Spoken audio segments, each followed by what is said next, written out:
오늘도 우리에게 하시는 예수님의 비유의 말씀은 이 비유의 말씀을 하시는 이유에 대해서 14절에 보니까 왜 이 말씀을 또 하게 되는지 이유를 밝히고 있습니다. 바리새인들이 예수님이 하신 모든 말씀을 듣고 비웃었다, 이렇게 성경에 기록되어 있죠.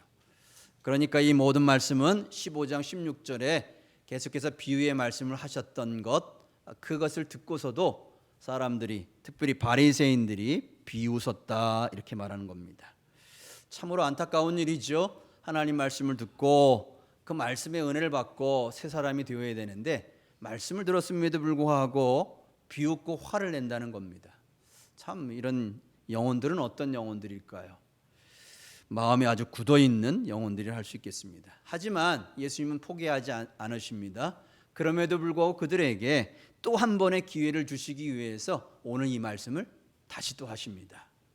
굳어져 있는 이들에게 그래도 한 영혼이라도 말씀 앞에서 뭔가 새로워지기를, 주의 말씀으로 깨닫는 은혜가 있기를 바라는 마음으로 또 강력하게 오늘 말씀을 하시는 거지요.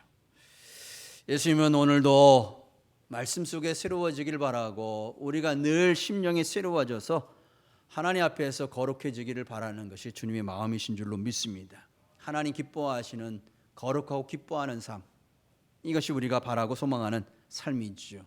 날마다 말씀과 기도 가운데 거듭나고 또 성숙되어지며 예수님이 닮아가는 모습을 우리가 늘 꿈꾸고 그러한 사람 되기를 소망하며 우리는 살아가고 있습니다.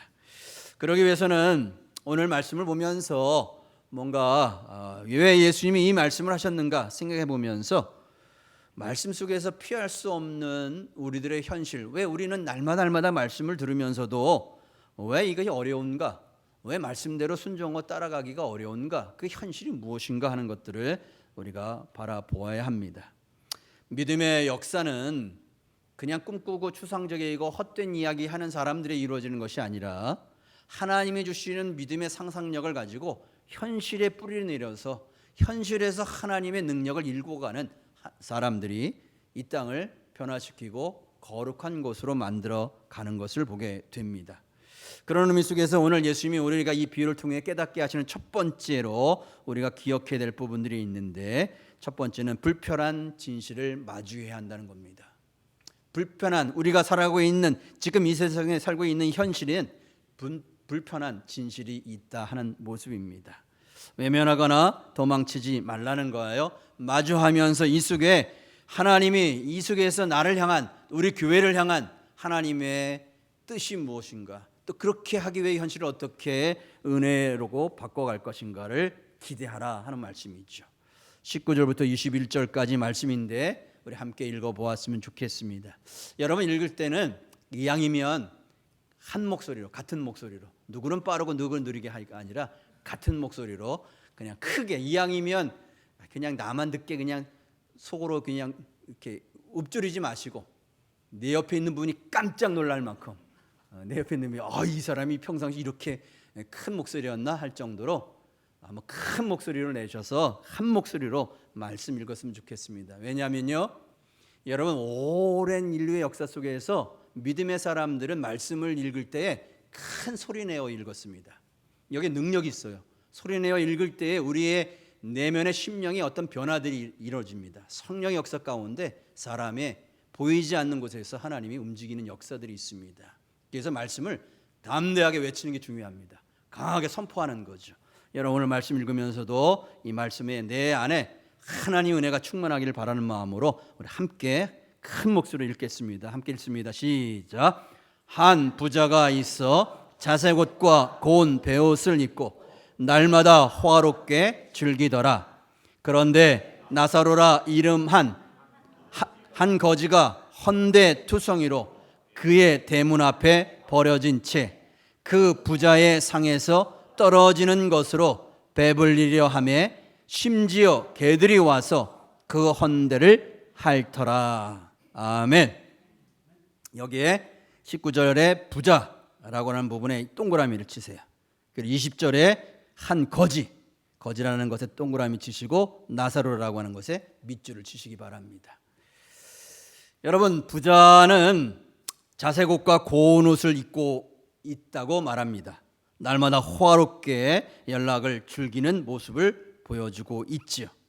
아마 굉장한 부자였던 것 같아요. 좋은 옷을 입고 날마다 호화롭게 살았다니 얼마나 그의 모습이 풍요롭고 또 많은 것들을 가지고 있는 자인가를 금방 생각해 볼 수가 있습니다. 모든 사람들이 다 부러워할 만한 큰 부자라고 하는 겁니다. 오늘 전 세계의 가장 큰 부자들이 누구죠? 몇몇 사람들을 이야기합니다. 빅테크를 하고 있는 사람들이 요즘에 큰 부자라고 얘기하죠. 상상할 수 없을 만큼의 큰 돈을 갖고 있는 사람들을 보게 됩니다. 오늘 성경에서 예수님이 말씀하시는 부자는 그런 정도의 사람이었던 것 같습니다. 써도 다 쓰지 못할 만큼의 엄청난 것을 가지고 있는, 그래서 날마다 비싼 명품을 온몸을 취장하고 또 집집마다 세계 최고라고 하는 것들로 다 집안의 모든 가구들을 치운 그런 모습으로 살고 있는 사람이라고 할 수 있겠죠. 부러울 것이 없는, 세상에 있는 모든 소유들을 다 소유한 것 같이 보이는 사람입니다. 반면에 이 부자와 더 반대적인 인물이 있지요. 이 사람은 거지입니다. 헌대투성이다. 상처투성이라는 겁니다. 온몸에 상처투성이인 거지인데 이 사람의 이름은 나사로입니다. 그가 이 큰 부잣집의 대문 앞에서 머물러 있습니다. 그 이유는 단 한 가지입니다. 부잣집에서 그 상에서 떨어지는 부스러기 같은 버려지는 음식이 있다면 그거라도 주워서 먹고 싶다. 그거라도 있으면 좋겠다 할 정도의 굶주려 있는 사람이죠. 자기 스스로 일할 수도 없는, 몸이 망가져 있고 능력도 없는, 그래서 그냥 누가 불쌍히 여겨져서 누가 주면 먹고 살아야 하는 그런 처지에 있는 사람이라고 할 수 있습니다. 안타까운 것은 넉넉히 주는 사람이 없었던 것 같아요. 그에게 불쌍히 여겨서 그 부잣집에서 그에게 먹을 걸 공급해야 되는데 그러지 못했던 것 같습니다. 그러니까 심지어 개들이 와서 이 거지의 상처들을 핥았다는 겁니다. 얼마나 불쌍합니까? 안타까운 모습입니까? 옛날에도 아주 어렸을 때, 우리 한국이 처음 어렸을 때 보면 이런 몸에 상처투성이 나을 수 있는 약도 없고 병원도 갈 수 없으니까 한번 상처 나면 이게 덧나고 그래가지고 고름이 끼게 되고 막 이러면 그냥 길거리에 누워 있으면 개들이 가가지고 막 핥는 그런 모습 보지 않습니까? 아마 이 나사로의 처지가 그런 상황이었다는 것을 성경은 이야기하고 있습니다. 오늘 우리 시대에 누가 가장 가난한 자일까요? 홈리스 중에서도 아마 가장 처절하게 살아가고 있는 사람 아닐까 싶습니다. 예수님은 이 비유를 통해서 부자와 거지가 아주 대조적으로 표현하고 있습니다. 정반대의 처지에 있는 사람인 것이죠. 여러분, 예수님이 이야기한 것 속에서는 좀 과장되어 있다라고 표현할 수 있지만 실제로는 허구가 아니죠. 오늘 우리가 마주하고 있는 이 현실도 마찬가지입니다. 어떻게 보면 현실을 반영해서 이야기하고 있는 것인지도 모르겠습니다. 이 세상은 아주 양극화로 인해서 큰 부자와 아주 절대 빈곤의 가난한 사람들이 살아가는 시대, 그런 상황이라는 것을 우리는 날마다 우리가 눈으로 목격하고 있습니다. 원래 하나님 만든 세상은 이런 세상이 아니었죠. 하나님 세상은 모두가 행복하게 더불어 살아가는 세상이었습니다. 에덴 동산에서 하나님이 주시는 과일과 먹을 것이 풍요롭게 누구든 먹고 나누며 살아갈 수 있는 세상이었습니다. 광야에서 노예로 살아가던 이들을 해방시켜서 광야에서 경험케 하시는 하나님은 하늘에서 내려주시는 만나로만 그날 부족한 필요한 것들을 먹고 살아갈 수 있도록 어느 누구도 소외됨이 없이 더 많이 가지려고 내일이 염려돼서 가지려고 하는 사람들은 그 만나가 썩어 질 수밖에 없었습니다. 하나님은 우리가 누리고 있는 이 땅의 물질과 살아가기에 필요한 모든 것들을 이왕이면 모두가 함께 더불어 살아가야 한다는 것을 보여주시기 위함이었던 거죠. 어쩌다가 하나님 원래 만든 세상이 그렇지 않았는데 우리가 지금 눈으로 보고 있고 직접 피부로 경험하는 세상은 그렇지 않을까요? 인간의 죄 때문에 그런 거죠. 하나님은 누구나 모든 사람을 평등하게 이 땅에 만들었지만 누구나 태어나는 모습은 같은 모습이지만 태어나는 순간부터 그 환경에 따라 어느 부모를 만났느냐에 따라서 그의 인생이 달라집니다. 환경과 처지, 큰 부유함을 누리고 있는 집에 태어난 아이와 절대 빈곤의 속에 태어난 아이는 자라는 과정 속에서 너무나 차이를 드러낼 수밖에 없다는 겁니다. 이 현실은 점점점 왜곡되어지고 점점 더 하나님 보시기에 안타까운 세상으로 만들어가고 있지요. 옛날에는 모두가 다 가난하면 다 가난하니까 그렇게 불평이 없었습니다. 그런데 이제 어느 정도 경제적으로도 부흥하고 물질적으로 풍요로워지면서 가진 자는 더 많이 갖게 되고 가지지 못한 자는 덜 갖게 되니까 이 갈등이 생기기 시작을 합니다. 그래서 요즘 한국에서 젊은이들 사이에 얼마 전까지 막 유행되던 이야기였습니다. 금수저, 은수저, 뭐 동수저, 뭐 이런 로 물고 태어난다 이런 얘기 우리 젊은이들이 많이 했습니다. 옛날에는 개천에서 용난다는 말 때문에 내가 과정이 어렵더라도 열심히 공부하고 열심히 노력하면 신분 상승할 수 있고 새로운 세상을 내가 만들 수 있다는 기대가 있었는데 지금 세상은 불가능하다는 거예요. 시작부터 부유한 집에 있는 아이들과 경쟁을 할 수가 없다는 겁니다. 그러니까 이 젊은이들일수록 절망 가운데 이런 이야기를 하는 거예요. 태어날 때부터 우리는 금수저, 은수저, 동수저 차별적으로 계급이 나눠져 태어날 수밖에 없었다. 하나님은 모든 사람을 평등하게 다 인간이 존중됨과 하나님 형상을 만드셨다는 이야기를 거부하는, 부정하는 이야기들이 젊은이들 속에서 자기들이 경험하는 현실을 보니까 그렇지 않다라고 이야기하고 있는 거죠. 안타까운 일들입니다. 오히려 사람들에게 기대와 희망과 소망을 가지면서 하나님 나라에 대한 꿈을 꿔야 되는데 요즘 젊은이들은 시작도 하기 전부터 아예 체념해서 포기해버리고 있는 현실이 안타까울 뿐입니다. 우리가 살아가는 현실이 이런 현실이기도 합니다. 그런데 여러분 꼭 기억해야 될 것들이 있습니다. 예수님이 하신 말씀 중에 아무리 현실이 이렇다 할지라도 이 현실을 바꿔가시는 분이 있다는 것을 여러분 믿어야 한다는 겁니다. 여러분 금수저 내게 금수저, 은수저, 동수저는 없다 할지라도 내게 정말 흙수저, 흙으로 만든 젓가락이나 그 숟가락만 있어도 흙수저로도 세상을 바꿀 수 있습니다. 여러분 믿습니까? 하나님이 우리와 함께 하시면 나는 다른 사람보다 여러 가지로 부족하지만 하나님이 나와 함께하고 있으면 내가 비록 가장 어려운 상황이 있다 할지라도 하나님 나를 만져주시고 나를 붙들어 주시고 나와 함께 하시면 불가능한 일이 없습니다. 고백할 수 있는 거예요. 이게 믿음의 역사고 하나님이 함께하는 역사인 거죠.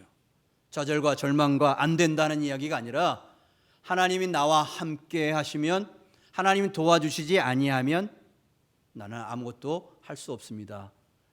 가난한 심령, 물질적으로 가난한 것은 보다 더 문제는 그 마음이 가난한 거예요. 마음이 더 이상 하나님을 의지하지 않는 괴팍한 마음이 더 문제인 거죠. 하나님 없으면 안 된다는 그런 심령이야말로 진짜 참된 가난한, 오히려 하나님 앞에서 낮아지는 그런 가난함이 필요한데 사람들은 오히려 가난한 그 심령보다는 체념과 원망과 불평으로만 가득 차 있는 현실들을 보게 되는 거죠. 여러분 그러나 이 현실들은 바뀌어 간다는 겁니다. 언제까지나 갈 수 없다고 하는 것을 보여주고 있는 거죠. 부자는 자기가 누리고 있는 것이 영원히 계속해서 갈 것이라고 생각했습니다. 그러나 자기 마음대로 사용할 수 있는 건 언젠가는 끝날 수밖에 없다는 것을 그는 생각하지 못했습니다. 자기가 가지고 있는 많은 것 죽을 때 가져갈 수 없다는 것을 그는 잊고 말았습니다. 여러분 오늘 우리가 현실 속에서 비록 내가 열심히 노력하고 애써도 바뀌어지지 않는다 할지라도 하나님이 바꾸시는 역사가 있는데 현실과는 달리 죽은 이후에 우리에게 열려져 있는 세상 위에는 역전되는 일들이 생긴다는 겁니다. 이 하나님 우리에게 주시는 약속의 말씀이죠. 본문에서 예수님이 이 비유 속의 부자와 나사로가 죽은 후에 어떻게 되었느냐라고 분명히 이야기하고 있습니다. 그들의 운명은 정반대로 또 갈려지게 됩니다. 현실을 뒤집어 놓은 것이죠. 부자는 음부에서 지옥에서 고통을 받고 있습니다. 나사로는 어떻게 하고 있나요? 아브라함의 품에 안겨 있어요. 행복해요. 고통받는 모습이 아니에요. 너무 행복한 모습을 보여주고 있습니다. 예수님은 이 비유를 통해서 우리가 두 번째로 깨닫고 마음에 간직하기를 바라는 모습이 있는데, 우리가 바라보는 현실이 비록 갈등과 대결과 차별이 있을지라도 그러나 이것이 영원한 것이 아니라는 겁니다. 우리에게 천국과 지옥이 우리에게 주어져 있다는 거죠. 죽은 이후의 세상이 또 있다는 겁니다. 현실만이 아니라 현실을 넘어 또 새롭게 열려지는 세상이 있다는 걸 말씀합니다. 두 번째로 천국과 지옥이 있음을 기억하라 하시는 것이죠. 넘겨주시기 바랍니다. 여러분, 영상을 보면서 다시 한번 성경 말씀 읽었으면 좋겠습니다. 22절 말씀입니다. 22절 23절 말씀입니다. 함께 큰 목소리로 함께 읽겠습니다. 이에 그 거지가 죽어 천사들에게 받들려 아브라함의 품에 들어가고 부자도 죽어 장사되매 그가 음부에서 고통 중에 눈을 들어 멀리 아브라함과 그의 품에 있는 나사로를 보고, 완전히 뒤바뀌었습니다. 부자는 더 이상 자기가 현실 속에서 누리고 있었던 것 다 사라져버리고 강력한 불이 타오르는, 꺼지지 않는 불이 타오르는 그 지옥에서 고통을 당하고 있습니다. 얼마나 뜨거우면, 목마르면 그가 너무나 갈증이 느껴서 아브라함에 요청하고 있습니다.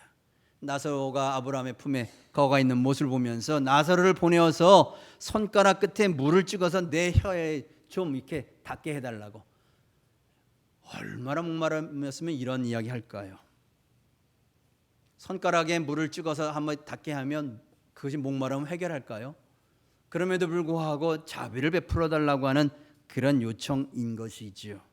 그러나 안타까운 것은 천국과 지옥 사이에는 구렁텅이가 있어서 건너갈 수가 없다는 겁니다. 천국과 지옥에 있는 처지 속에서는 도와주고 싶어도 건너갈 수가 없어서 서로 보고만 있었지 그걸 넘어갈 수 없는 깊은 구렁텅이가 있다고 하는 이야기죠. 현실에서는 아무리 벽이 높고 아무리 벌어져 있는 관계라 할지라도 도울 수 있는 길이 있습니다. 그러나 천국과 지옥은 그럴 수 없다는 거죠. 나눠져 있습니다. 돕고 싶어도 도울 수 없는, 이미 그는 그 영원한 천국과 영원한 지옥에서 누구는 고통받고 있고 누구는 행복하고 감사하는 마음으로 지내고 있는 그런 상황이 계속될 수밖에 없다는 것을 보여주고 있습니다. 사람들은 얘기하죠. 이 세상이 죽으면 모든 고통이 끝난다고 이야기합니다. 그러나 죽음으로도 해결되지 못하는 문제가 있음을 예수님은 우리에게 말씀하세요. 과연 우리가 현실에 당하는 고통보다 더 무서운 고통이 있다는 걸 보여주시고 있는 것이죠. 그래서 이야기를 듣는 사람들에게 꺼지지 않는 불 속에서 고통당하는 일은 절대로 있어서는 안 되겠구나, 경각심을 갖게 하는 것입니다. 여러분 모두가 이런 곳에 가고 싶으세요? 여러분이 현재 당하는 고통과 아픔은 아무것도 비교할 수 없어요. 꺼지지 않는 불로 깊은 구동 속에서 아무리 허우덕치고 도와달라고 해도 천국에 있는 사람이 와서 도울 수도 없는 그런 상황이에요. 얼마나 고독하고 얼마나 아픈 그런 상황이겠습니까? 아무도 그런 곳에 가고 싶은 사람이 없죠. 이 이야기를 듣는 순간 가고 싶다고 얘기하는 사람이 누가 있을까요? 우리는 절대로 가서는 아니 되는 그런 모습입니다. 그런데 중요한 것은 그 천국과 지옥을 가게 되는데 그것은 오늘 이 현실 속에서 어떻게 살아가느냐가 죽은 이후의 천국과 지옥이 결정되어진다는 걸 예수님이 말씀하시는 거예요. 오늘 지금 내가 이 현실 속에 어떤 모습을 살아가느냐에 따라서 천국과 지옥이 약속되어 있음을 기억하라 하는 겁니다. 나는 오늘 현실 속에서 천국 갈 사람으로 살아가고 있는가, 지옥 가고 있는 사람으로 살아가는가, 이미 내 모습을 보면 결정되어 있다는 겁니다. 현재 나의 모습 속에서 어떻게 하나님의 은혜를 바라보며 살아가느냐를 보라 이야기하고 있는 거죠. 천국, 즉 아브라함의 품에 거하고 있는 나사로 생각해 보면 좀 이해가 안 되는 부분이 있습니다.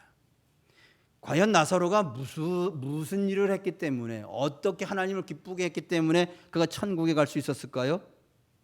성경을 아무리 보아도 예수님의 이야기 속에서 나사로가 이만한 이유 때문에 합당하게 그는 천국에 아브라함의 품에 거할 수 있는 사람이야 이야기하고 있지 않습니다. 그냥 그는 고통만 받았어요. 살아있을 때 너무나 고생스럽고 몸이 상처투성이어서 누구도 도와주지 않는 외로움 가운데 살아갈 수밖에 없었던 사람입니다. 그는 그 스스로 내가 이런 일을 했기 때문에 하나님 앞에 의로운 사람이기 때문에 하나님 나를 마땅히 받아주셨다고 이야기할 만한 게 하나도 없어요. 그럼에도 불구하고 하나님은 아브라함의 품에 거하게 하셨어요. 왜 그랬을까요? 그는 하나님 은혜가 아니면 살아갈 수 없는 존재였다는 겁니다. 누가 와서 나를 밥을 먹을 걸 주지 않으면 하루하루 끼니를 이어갈 수 없는 처지에 있는 사람이었어요. 그의 마음 가운데는 은혜 아니면 나의 힘으로 할 수 있는 게 아무것도 없는 사람이었다. 가난과 질병 가운데 처절하게 고통방을 살아갈 수밖에 없는 사람이었지만 그렇기 때문에 그에게는 은혜가 갈급했던 거예요. 예수님은 오늘 거지 나사로의 모습을 보면서 우리에게 그 은혜를 갈망하는 마음을 가지라고 말씀하시는 거예요. 내가 뭔가 잘해서 뭔가 나아서 여러분 천국에 간다 이렇게 생각하지 말라는 겁니다. 먼저 하나님 앞에 가난한 심령으로 하나님 찾고 의지하고 부르짖으면 하나님 도와주셔야만 살 수 있겠다는 마음을 가지고 주를 찾으라 이렇게 말씀하고 있는 거죠.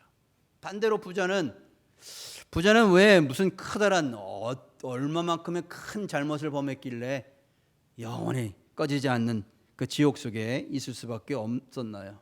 성경에 예수님이 얘기하신 이유는 단 한 가지예요. 자신의 집 문 앞에 나사로가 있었는데 거지인 나사로가 있었는데 그를 철저하게 외면했다고 하는 그 이유입니다. 고통받는 자를 모른 채 했다 하는 이야기죠.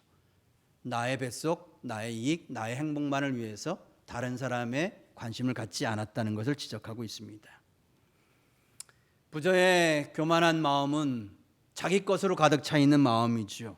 다른 이들을 돌보지 않는 마음입니다. 하나님께서 하나님을 사랑하고 네 이웃을 사랑하라, 가난하고 불쌍한 영혼들을 돌보라고 하는 하나님 말씀이 있었음에도 불구하고 그는 그런 말씀 수없이 들었음에도 불구하고 그걸 전혀 지키지 않았던 사람입니다. 자기만 바라보았던 거죠. 오랫동안 모세와 선지자를 통해서 율법의 말씀을 수없이 들어왔던 사람이었지만 그러나 정작 말씀대로 사는 사람이 아니었다는 것을 이야기하고 있는 겁니다. 부자와 나사로 아무리 생각해도 심판의 기준이 우리의 생각에서는 좀 이해되기가 어려운 모습입니다. 그렇기 때문에 우리가 더 하나님 마음으로 바라보아야 한다는 것을 우리에게 지적하고 있는 거죠. 여러분, 나의 삶 속에서 부자의 모습이 있습니까? 거짓 나사로와 같은 모습이 있습니까? 한번 돌아볼 수 있기를 바랍니다. 한번 정직하게 보기만 해도 은혜인 줄로 믿습니다. 주님 도우셔야만 가능한 모습입니다.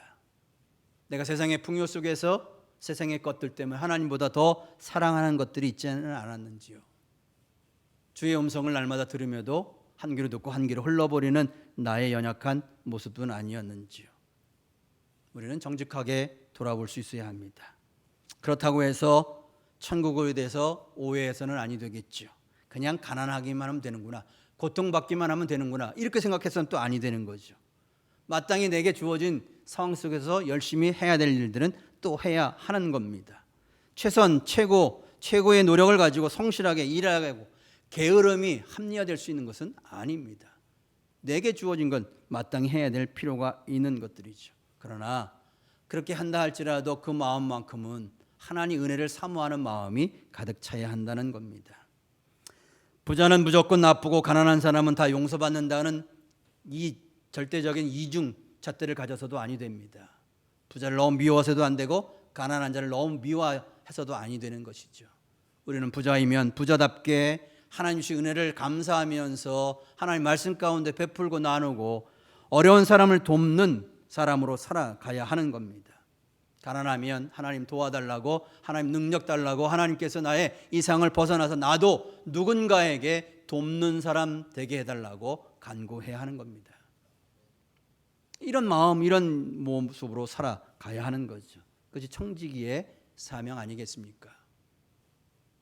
지난주에 말씀 나눴듯이 불의한 재물이라 할지라도 지혜롭게 사용하면 하나님 기뻐하신다는 것처럼 내게 주어져 있는 모든 것 속에 하나님의 영광과 기쁨과 지금까지는 어떻게 살아왔다 할지라도 지난날의 모든 삶을 내가 지우개처럼 다 지울 수는 없다 할지라도 앞으로 이제 내가 살아갈 인생 속에서는 과거의 나의 경험 속에서 하나님의 은혜로 돌릴 수 있는 것들이 분명히 있다고 하는 겁니다.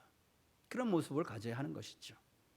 감리교 장시자였던 요한 웨슬레이 목사님은 중산층이 있고 영국 사회가 어려울 때에 영적 대각성을 일으키고 성도들이 말씀으로 새로워지는 운동을 시작하고 부지런하게 성실하게 산업혁명을 일으키는 아주 성실한 일꾼들이 크리스찬들이 주역이 되었었습니다. 그러다 보니까 경제적으로 조금씩 부유해지기 시작합니다. 부유한 자들이 나타나기 시작하는 거죠. 교회도 대부분이 다 가난했는데 어느 순간 몇 년이 지나고 몇십 년이 지나다 보니까 교회에도 부유한 자와 가난한 자가 다 나눠지게 된 겁니다. 그럴 때에 설교 중에 이런 설교를 합니다. 돈의 사용법에 대해서 3가지 원칙을 제공하죠. 성도들에게 첫 번째로 할 수 있는 대로 많이 벌어라고 강조합니다. 할 수 있는 대로 많이, 최대한 많이 벌라고 얘기합니다. 두 번째로 할 수 있는 대로 많이 저축하라고 얘기합니다. 낭비하고 필요한 대로 다 쓰지 말라는 거죠. 세 번째는 할 수 있는 대로 많이 주어라 얘기합니다. 많이 벌어서 아끼고 나 필요한 사람에게 주라 하는 말씀입니다. 하나님이 내게 은혜 주시고 풍성하셨다면 그거는 또 누군가에게 하나님의 은혜를 베풀기 위한 하나님의 은혜인 것을 기억하라 하는 것이죠. 돈이 많이 벌게 해달라는 생각만 갖고 있는 것으로는 부족합니다. 생각만, 하나님 나에게 이런 은혜를 주시고 부유하게 하시고 누구 꾸어주게 해달라는 생각만 갖고 있으면 안 되죠. 그럴 수 있는 믿음의 사람이 되기 위한 행동이 뒤따라야 합니다. 복권도 사야 맞을까 안 맞을까 결정된다는 거 아닙니까? 복권도 사지 않으면서 복권이라도 맞았으면 좋겠다. 아무리 생각해봐야 그 사람은 절대로 한 번도 주어지지 않아요. 그래도 내가 할 수 있는 일은 복권이라도 사는 것밖에 없다면 사야 그 사람에게 도저히 맞을 수 없는 확률 중에도 맞을 수 있는 기회가 주어지기도 하는 것이죠. 성실하게 일한다고 하는 것, 내가 할 수 있는 것에 최선을 다한다는 그런 의미의 말씀이기도 합니다. 혹시 복권이나 카지노에 가서 갬블링 하더라도 여러분 갬블링하는 이유가 분명해야 합니다. 재미로만 아니고 하나님 여기에 분명히 잭팟이 맞으면 이 잭팟으로 인해서 내가 누군가에게 베풀고 나누는 삶 살겠습니다. 뭐 이런 마음을 가지고 갬블링하면 그래도 죄책감이라도 좀 덜하지 않겠습니까? 근데 대체적으로 보면 다 잃더라고요. 그러니까 웬만해서는 안 하는 게 좋은데 혹시 하더라도 이왕할 거 그래도 재밌게 하려면 하나님 내가 한 번만 재판 맞으면 교회를 위해서 또 누구를 위해서 이렇게 그런 마음이라도 있으면 얼마나 예쁠까요? 우리 교회 성도들이 골프 치다가 또 이렇게 카지노에 가서 하시는 일들이 있는데 할 때마다 좀 그런 마음을 가지시기 바랍니다. 혹시나 알아요? 실제로 있었던 이야기입니다. 지난 9월 20일에 뉴욕 포스트에 실린 기사인데요. 버지니아에 사는 캐리 에드워즈라는 여성이 있었어요. 그가 9월 8일에 버지니아 파워볼을 샀다고 합니다. 그런데 이 파워볼 중에서 번호 5개 중에 4개를 맞게 된 거예요. 그리고 파워볼 그 숫자도 맞게 되어서 한 15만 달러 정도를 상금으로 받게 되었다고 합니다. 평소에 이 사람은 복권을 자주 하지 않는 사람이었다고 해요. 어느 날 자기도 해볼까 하다가 챗 GPT를 열어서 복권 맞을 당첨 번호를 알려달라고 얘기했대요. 그 번호를 가지고 찍었는데 그게 맞은 거예요. 그래서 이 여성이 다 잊고 있었는데 어느 날 자기 셀폰에 전화가 오더라는 겁니다. 복권 받았으니까 당첨을 수령해가라는 메시지가 뜨게 된 거예요. 처음에는 장난 전화인 줄 알았는데 알고 보니까 진짜 맞은 거예요. 그래서 그 순간 자기가 알았다는 거예요. 이 돈은 누군가 꼭 필요한 사람이 있는 것 같다. 그래서 아마 하나님이 자기에게 이걸 주신 것 같다. 그래서 받는 즉시 3곳으로 나눠서 지역에 있는 꼭 필요한 곳에 나눠 주게 되었다 하는 이야기입니다. 이왕이면 복권 수없이 맞는 사람이 있는데 이런 사람이 맞는 게 좋지 않을까요? 이왕이면 여러분, 아무나 이렇게 할 수 있는 게 아니죠. 그의 마음 가운데 하나님을 사랑하는 사람, 또 누군가 어려운 사람 돕고 싶어하는 마음이 있는 사람에게 열려지는 은혜의 길인 줄로 믿습니다. 세 번째로 우리가 기억해야 될 말씀은요, 여러분, 천국은 지금 여기에서 하나님 말씀대로 사는 사람들에게 약속되어 있습니다. 천국은요, 지금 내가 여기서 하나님 말씀대로 순종하며 사는 이들에게 주어진, 보장되어 있는 것이라는 겁니다. 31절 말씀이에요. 우리 함께 한 목소리로 크게 읽겠습니다. 이르되 모세와 선지자들에게 듣지 아니하면 비록 죽은 자 가운데서 살아난 자가 있을지라도 권함을 받지 아니하리라 하였다 하시니라. 부자는요, 죽어보니까 깨닫게 되었어요. 그래서 너무 안타까웠어요. 그래서 이제 아직 죽지 아니하는 형제들이 생각이 났어요. 그래서 그 가족들만큼은 후회하지 않고 정말 제대로 살기를 바랬어요. 그래서 나사로에게 이야기하죠. 아브라함에 이야기하죠. 나사로를 보내서 가서 내 형제들에게 이야기해 줬으면 좋겠다. 다시는 이렇게 고통받는 게 너무 분명하니까 그걸 기억하고 제대로 좀 살게 해달라고 이야기했으면 좋겠다 얘기합니다. 그랬더니 아브라함의 대답이 절망적인 대답을 하게 되죠. 아직 살아있는 이들에게 모세와 선지자들이 있는데 그들의 말을 듣지 않았다면 죽은 자가 다시 살아나서 이야기해도 설득할 수가 없다 얘기합니다. 여러분, 예수님이 죽었다 다시 살아나셔서 오늘 하나님 나라의 말씀을 전했는데 아직도 하나님 말씀을 등지고 있는 사람이 얼마나 많습니까? 우리는 기적을 바라고요, 능력을 바라고 엄청난 걸 바라는데 그 기적 때문에 믿는 게 아니라는 겁니다. 사람들은요, 그런 걸 간절히 바라지만 정작 사람의 마음이 바뀌는 건 성령이 만져주심입니다. 우리가 눈에 보이는 어떤 능력이나 호화스러운 어떤 그런 것 때문에 사람이 변하지 않아요. 가난한 심령으로 하나님 찾고 의지하는, 하나님 내가 말씀대로 살려고 하는데 살기 어렵습니다. 여러분 스스로가 성경 매일 읽고 말씀 읽으며 감동되고 살아봐야겠다고 노력하면 노력할수록 참 어렵다는 걸 절감하게 됩니다. 성경 말씀이요, 우리의 인간적인 본성으로 살기가 어려워요. 우리는 의리의 의지로 살기가 어렵습니다. 하나님 도와주셔야만, 성령이 능력으로 사는 겁니다. 하나님이 함께 하실 때 살 수 있는 것이죠. 여러분, 우리에게 주어져 있는 현실들, 사람들의 마음 가운데 여러분이 생각하고 기도해야 될 분들이 있으면 하나님 그들의 마음을 성령님 찾아가셔서 마음을 열어주셔서 기도하시기를 바랍니다. 저는 분명해요. 저 사람이 천국 가겠나 지옥 갈 것인가 분명하게 알 수 있습니다. 오늘 살아가는 모습 보면 가난한 심령으로 하나님 찾고 의지하며 하나님 도와달라고, 나는 날마다 넘어지는 자이지만 하나님 내일 새롭게 열려주는 내일도 하나님 힘주셔야 내가 일할 수 있습니다 라고 기도하는 사람, 나는 부족하고 늘 부족하지만 하나님 함께 하시기 때문에 내가 살아갑니다 라고 찬양할 수 있는 사람, 이런 사람들에겐 천국이 주어져 있는 거죠. 내게 주어져 있는 것에 안하무인으로 다른 사람을 무시하고 비난하고 정죄하는 그런 인생이 어떻게 천국에 갈 수 있겠습니까? 내게 주어져 있는 부유함들을 나누고 베풀고, 내가 가지고 있는 지식으로 다른 사람을 섬기고, 내가 가지고 있는 능력으로 다른 사람의 부족한 걸 채워가려고 애쓰는 사람이 천국 가는 거죠. 여러분, 우리에게 주어져 있는 건 명백하고 분명하다 하는 말씀이죠. 우리 모두가 믿음 안에서 하나님의 위로를 받는 자가 되어지시고, 마지막 우리가 여기 함께 살고 있는 사람이 부인할 수 없는 모든 사실은 순서만 다를 뿐이지 모두가 다 죽는다는 겁니다. 하나님 앞에 갈 때에 나는 어떻게 갈 것인가 지금 여기서 내 마음에 결정되어 있어요. 하나님 찾고 의지하고 도우심을 바라는 이들에게 열려져 있는 천국이 주어지는 줄로 믿습니다. 이 한 주간도 믿음 안에서 하나님께 찬양하며 하나님 영광 돌리며 살아갈 수 있는 우리 모두가 되시기를 주의 이름으로 축복합니다. 오늘 말씀 기억하면서 함께 기도하기를 원합니다. 주님, 내게 허락하신 은혜의 삶 살기를 원합니다. 내게 주어져 있는 것으로 하나님 영광 돌리게 하시고 이웃을 사랑할 수 있는 하나님의 사람 되게 하여 주옵소서. 예수님 닮아가게 하시고 예수님 말씀의 사람 되도록 허락하여 주옵소서. 내게 주신 부유함으로 세상을 더 따뜻하고 아름답게 만들어가는 사람 되기를 원합니다. 축복하여 주옵소서. 우리 함께 기도하기를 원합니다. 함께 기도하십니다. 자비로우신 아버지 하나님 감사합니다. 오늘도 말씀 가운데에 우리 마음의 문을 두드려 주시며 하나님 앞에 바로 설 수 있도록 인도해 주심을 감사합니다.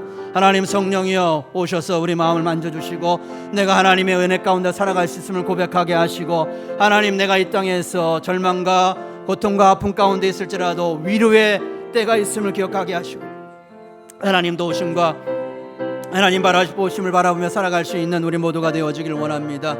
주여 우리에게 허락하신 믿음의 백성들이다 하나님 나라 천국의 백성들로 살아가기를 원합니다. 내게 주어져 있는 현실 속에서 성실하고 땀 흘리고 믿음 생활하며 하나님 기뻐하신 모습으로 살아갈 수 있는 우리 모두가 되도록 하나님 축복하여 주시기를 원합니다. 세우신 교회를 통해 천국의 아름다운 모습을 경험하기를 원합니다. 우리 교회를 축복하여 주옵소서. 성도들마다 하나님 인근각처에 아직도 많은 영혼들 하나님 사랑이 필요한 이들 하나님 구원이 필요한 이들이 많습니다. 우리가 힘써 복음 전하는 저희들 되게 하시고 우리가 아버지 가지고 있는 시간과 물질과 우리의 몸으로 하나님께 영광 돌리는 우리 모두가 되어지기를 원합니다. 이양 아버지 하나님 나라에 갈 때에 하나님 이 땅에서의 부유한 자가 되어지고 천국에서도 부유하고 하나님 품에 거하고 주님과 함께 동행하는 아름다운 모습 누리는 저희 모두가 되어지기를 원합니다.